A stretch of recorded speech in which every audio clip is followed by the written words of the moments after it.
Welcome to Community Issues, a program designed to help you stay informed about matters affecting your community. This program is a production of this family radio station. Now here's your host, Alfred Antlitz, who now introduces today's guest. Here's an interesting question for you today.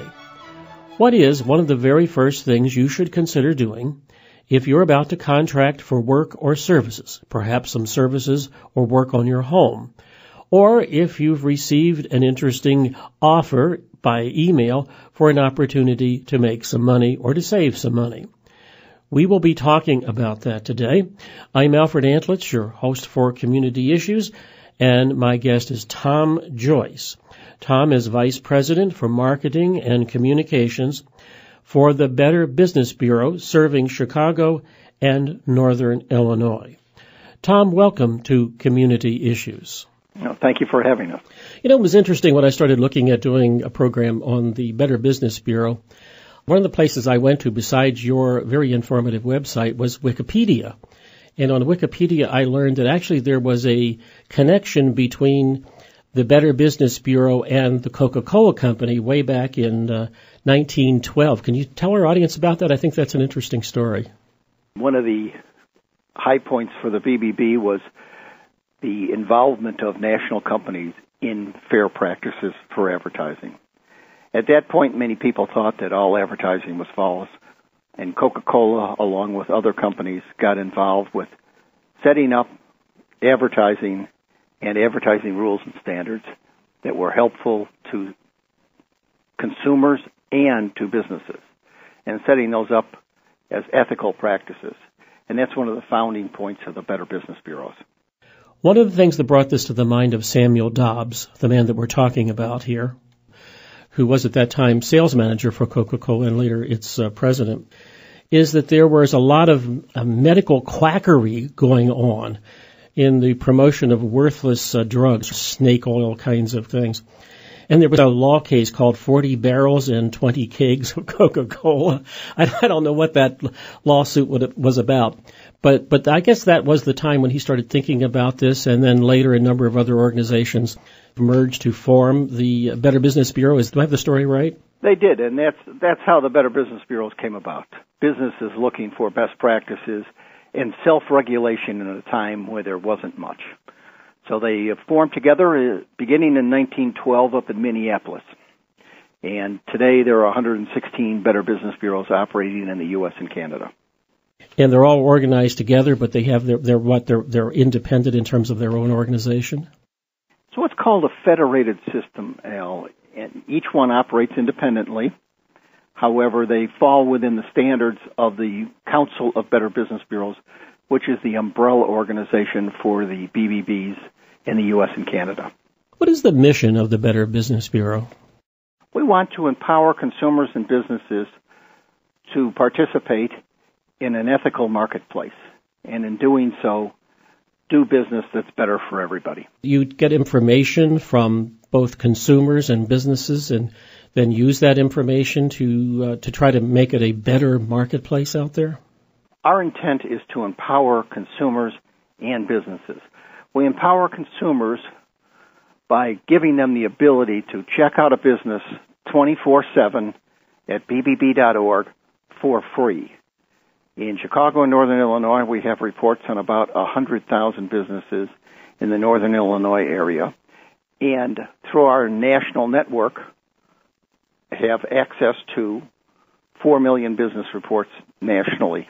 One thing that I like about the Better Business Bureau, particularly your website, is that, and I've used this many times, by the way, if I have a question, maybe I'm going to have some work done around my home or something like that, I can simply go on your website, type in the name of the business, and if it's listed, getting a report on this business. And that's very helpful to be able to at least get some feedback. That's one of the key components that we use to help businesses and consumers each day. As a matter of fact, we have about 38,000 people a day use our services via the website in Chicago and Northern Illinois. So it can be a very useful source and very easy to use. Even though you have the name Better Business Bureau, You're not a federal agency. You're not a governmental agency. You really don't have any legal authority over businesses, but you have, shall I say, a competitive advantage in that getting the accreditation of the Better Business Bureau can be very helpful to a business, and getting a black mark could be devastating. We have changed our rating system over the last few years, Al, and that now includes A+ through F ratings. So consumers can look at our reports and get a quick understanding of how the business is rated through the Better Business Bureau. In that case, they can also get industry tips and information on the complaints that were filed. The type and the numbers are all contained in these reports, which are available for free.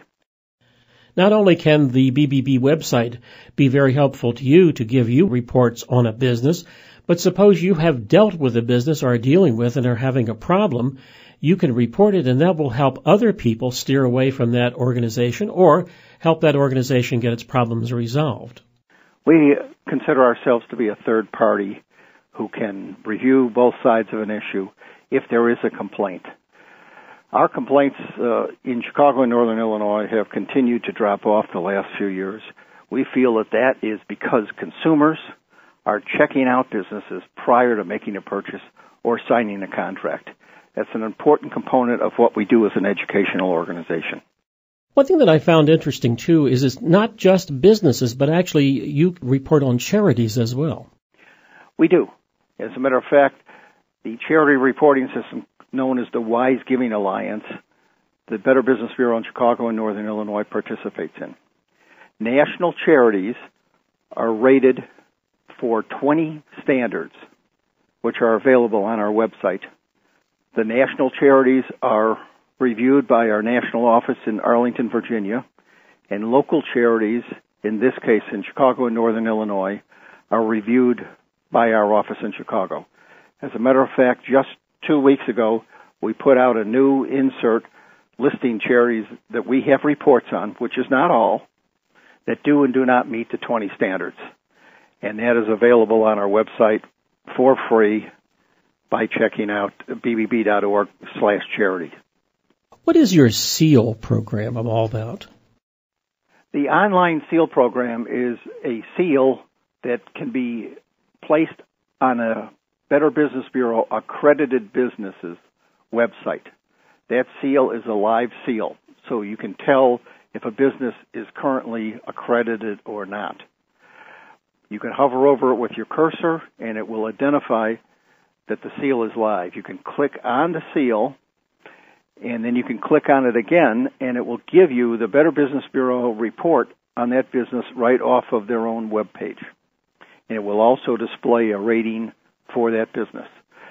Businesses must have at least a B rating with the Better Business Bureau to remain accredited. So you must meet standards to join, and you must maintain standards to remain a member, an accredited business. If you do receive reports on an organization that is currently accredited, how do you evaluate whether it should be downgraded or not? What procedures do you use? There is an algorithm running 16 standards that runs constantly in our database that reviews complaints and other information, and you can post compliments on our website now, and it reviews these to size of business and many other aspects of that. That algorithm runs constantly. So what happens there is the conciliation. We will be in contact with the business and ask them about the consumer's complaint. We will work on behalf of the business and the consumer to help them settle their issues. It can also go on to mediation or even binding arbitration, depending upon the wishes of the business and the consumer. The role of the Better Business Bureau here, since it is not a governmental or legal entity in the sense that it has power over anyone, it's the fact that that seal of approval, that rating is valuable to a business, and it's something that they, if they're an ethical business anyway, they want to protect. We believe that they certainly do, and consumers and businesses alike, whether it be look to the Better Business Bureau, business reviews, in fact, as a guide to help them make their own decisions. So again, we want to empower and educate. What is the way that people can get this information? In other words, how can they contact you? What's your website and phone number, for example? The fastest way that they can contact us 24/7 is to go to bbb.org, and that's the national landing page, and that will give them access to any BBB in the country. But all they have to do there is type in a zip code, and they'll wind up on our page. That's Chicago and Northern Illinois BBB. They can also go directly to chicago.bbb.org and wind up on our homepage. That homepage will provide them information on all the issues that we're talking about, where they can check out companies, they can check out charities, they can get industry tips. If you're going to buy a product or a service, tips on getting bids and things like that. So there's a lot of positive, useful information on that page.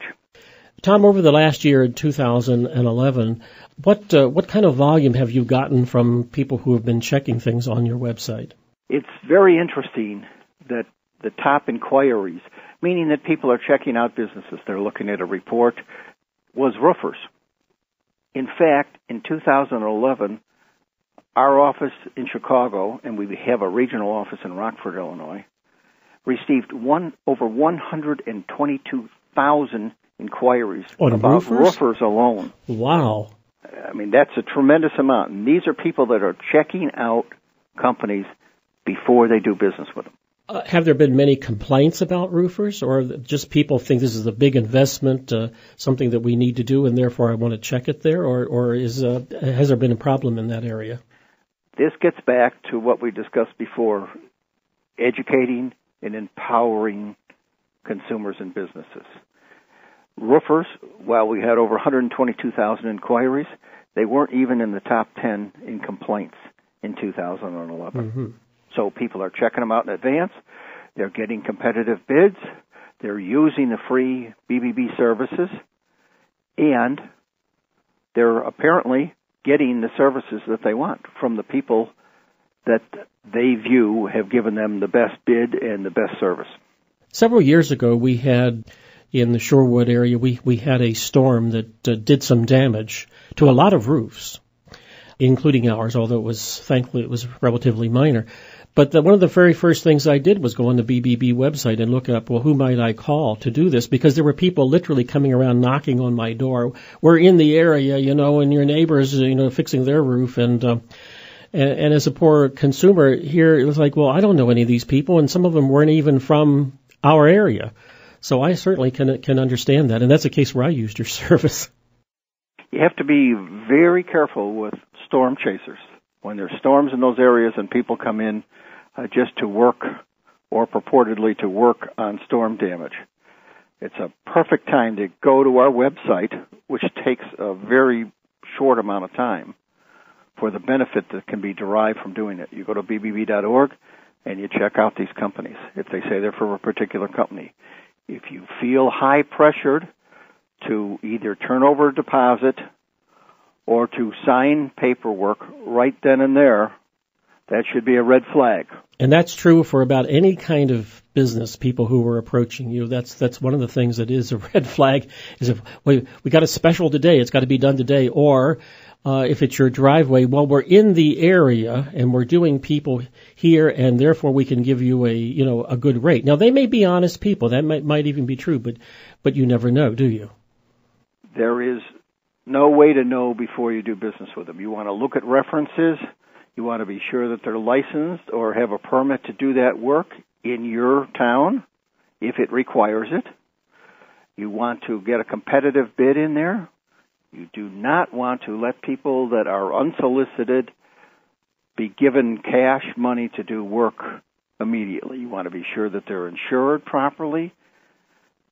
There are several things that you can do to protect yourself. And, Al, it sounds like you did the right ones.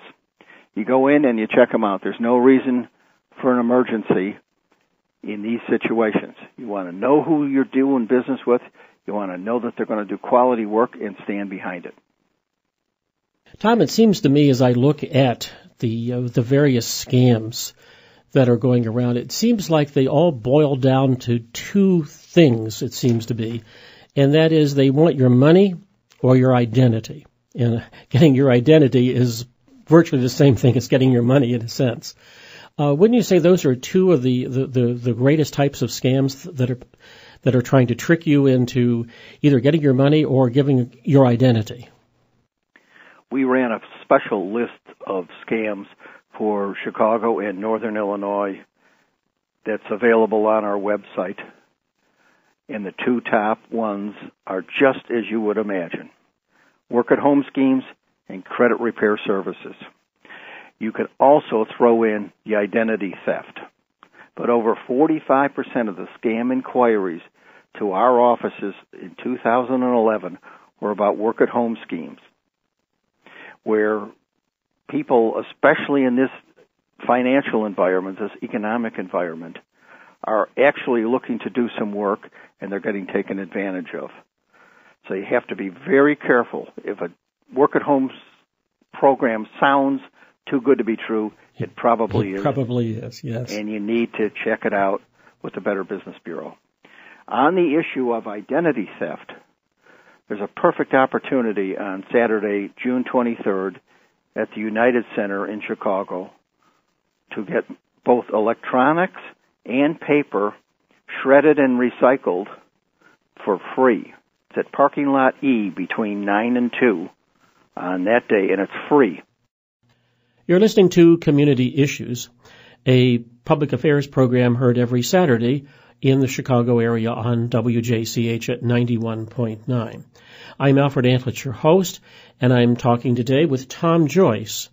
Tom is the Vice President for Marketing and Communications for the Better Business Bureau serving Chicago and Northern Illinois. Tom, there's something called phishing, spelled with a P. It's a way of tricking you. For example, you get an email that says it's from a bank, and there's a question about your bank where they need some information, and it looks legitimate. It looks legit, but in fact, it can take you to a website which is fake. Yes, and some of the things that you want to do in that situation is most financial institutions, if you have an arrangement with them, they're going to email you, and you're going to be able to see that it's a legitimate email. You never want to click on any sites that you're not sure of or any links. Secured links can be looked at. Normally they have a padlock at the top of them. If you're unsure, don't go there. If you're unsure of the information that people are asking you to click on, don't click on it, because there's a lot of malicious software out there now. And they could download a virus to your computer, or it's something which actually might ferret out some of your personal information. That's correct. Some of those contain malware where they attempt to take over your computer and garner information. If you're doing online banking or other things, it can be very deleterious to the individual. Tom, it amazes me that these people who are using all kinds of creativity to deceive us and trick us, if they turned all that energy to a legitimate business, they'd probably do pretty well. We think they would, too. I mean, there's a lot of smart people out there, and they suboptimize their opportunities by turning to theft and deception and criminalizing things. I surf the web a lot, and I do a lot of my business. When I make my contacts, email is a very important thing. And, not a day goes by that I don't get a number of suspicious things. And it's really, you've really got to be on guard. And, for example, if someone sends you an email saying there's a problem with your credit card, please click this link. I just pull out my credit card, look at the address, the web address on the credit card, and log on to my account or to the credit card company and say, did you send me this? Is there a problem? And of course there isn't. So you should be proactive. As a matter of fact, one time I got a phone call from someone who purported to be at a credit card company, and when he told me what the problem was, I said, that's nice to know, but I'm not going to talk to you. I'm going to hang up, and I'm going to call the number on my credit card. And he says, fine, that's what you should do, and that's what I did. And that's a good idea. what you should be doing is looking at not a number that somebody might give you or an email address that somebody might give you, but look at a statement or an official document that you know to be correct from a bank or financial institution and use those numbers. Tom, we're approaching summer, that warm time of year we all love, and of course that's the time that a lot of things can be done, repairs around their home, doing your driveway, various other things. Are there particular things that we should be on the lookout for these warmer months? In an online poll that we ran last month, 75% of the people that responded to that online poll off of our webpage said that they were looking to do some type of work around their house. We recommend that you check out the companies beforehand. You can get free quotes to BBB accredited businesses on our website right there, but you need to get multiple bids, you need to review them, you need to get references, and you need to actually contact the references and be sure that they were satisfied with work that was done previously. We had last year almost 200,000 people contacted our office to inquire about business reports for construction, remodeling, and contractors alone, just in Chicago and Northern Illinois. There were some things on your website that kind of surprised me. For example, there was one note saying that if you put a sign out on your lawn that your house is protected by a security agency, which I thought might scare away some burglars or something, that actually could put your identity at risk. How does that work? Well, you want to be certain that you're not being contacted by somebody who purports to be an alarm company and who isn't. Again, it's another opportunity to check out businesses. Alarm companies, just like anybody else, can have good companies and bad companies. And in this case, your identity can always be at risk by providing information to companies that actually don't exist or exist on without good reports from the Better Business Bureau. On your website, in one place where you listed companies that you've had complaints about, it was a very, very, very long list. And this list basically had a warning at the top saying that most of these companies don't even exist. These are fly-by-nights who come in, use a name, try to scam you, and then simply disappear. So I was amazed at how long that list was, and I figured there's probably a lot more. Well, and companies can have their identity stolen just like people. Yeah. So as you talk about this, most companies out there want to do business ethically, want to do business with their consumers in a fair manner. Most companies want to do that. In this case, you can take the good name of a company and damage it by having somebody steal their identity. Well, as a matter of fact, on your website it reports that Best Buy and Walmart have had this problem in that people will get a notice that somebody's won $1,000 from these companies, and all you need to do is click something on the website or buy a gift card or something, and of course it turns out to be a scam. So we're all at risk. Do we live in a society where we have to be on guard 24/7 about our neighbors and the people who knock on our door? Is that the kind of world we really live in? I think, unfortunately, it probably is to some extent. Well, I don't know about the entire world, but I can say this, that it's up to each person to take care of themselves first, and that is the BBB stands for self-regulation and tries to provide an opportunity for consumers and businesses to get information. And information is power. And with that, they can check out businesses with us. They can check out scams with us.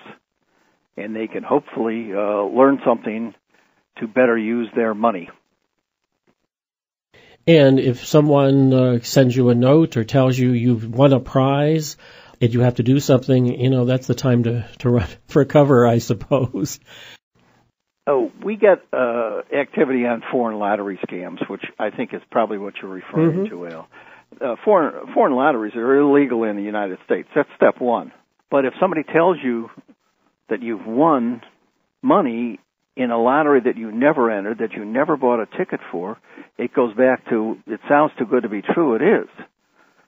And these scams are not only can you have your identity stolen, as we mentioned earlier, you can withdraw funds from your account and things and actually help these people along. These scams happen all of the time, and one of the reasons that they happen is that people keep sending them money. If they didn't send these scamsters and thieves money, they would die off. I received one not long ago that said some foreign dignitary, they needed to transfer some money, but unfortunately had to use someone in the United States to do it. And if you helped out, you could make a lot of money. And of course, that would send up a red flag right away. Well, we would hope so. You're probably referring to the Nigerian letter scam, which has been around for decades. And it's been successful because people send them money. In that case, it's known by the federal government as a 419 scam. I mean, it actually has a number. So in this case, they ask you to send them some money to help them transfer funds from a foreign country. And again, we go back to, does it sound too good to be true? Yes. That somebody left you or somebody from a foreign government is contacting you personally by letter, fax, email, whatever it might be, and asking you to transfer millions of dollars in funds for them, which, by the way, is illegal anyhow, on its face, and then do is give them some money so you can start the process. It does sound too good to be true, and it is. Well, Tom, I thank you very much for taking the time to talk to us today about this very important subject. And if our listeners want more information, they can contact the BBB. And how might they do that? They can go, the fastest way to do it is to go to bbb.org. It operates 24 hours a day, 7 days a week, and is free. All the services on there are free. And it's something that listeners should take into account, especially if you're going to have any great work done around your home for the summer, anything that's that you want to check out, whether it's a business or even a charity, you can go to that website. Yes, and our information is provided, and all consumers benefit from the services and the commitment to ethical standards of Better Business Bureau accredited businesses, of which there's 8,000 in Northern Illinois. Well, Tom, I thank you very much for being my guest today on Community Issues. Oh, you're welcome. You're welcome. My guest today has been Tom Joyce. Tom is the Vice President for Marketing and Communications for the Better Business Bureau, serving the Chicago area and Northern Illinois. Community Issues is broadcast every Saturday on WJCH-FM at 91.9. You can hear the program at 6:30 a.m. or it's rebroadcast at noon and 5 p.m. If you have any comments about our program or suggestions for future programs, you can email us at wjchfm@aol.com. That's wjchfm@aol.com. I'm Alfred Antlich, your host for Community Issues, inviting you to join me again next week for another program.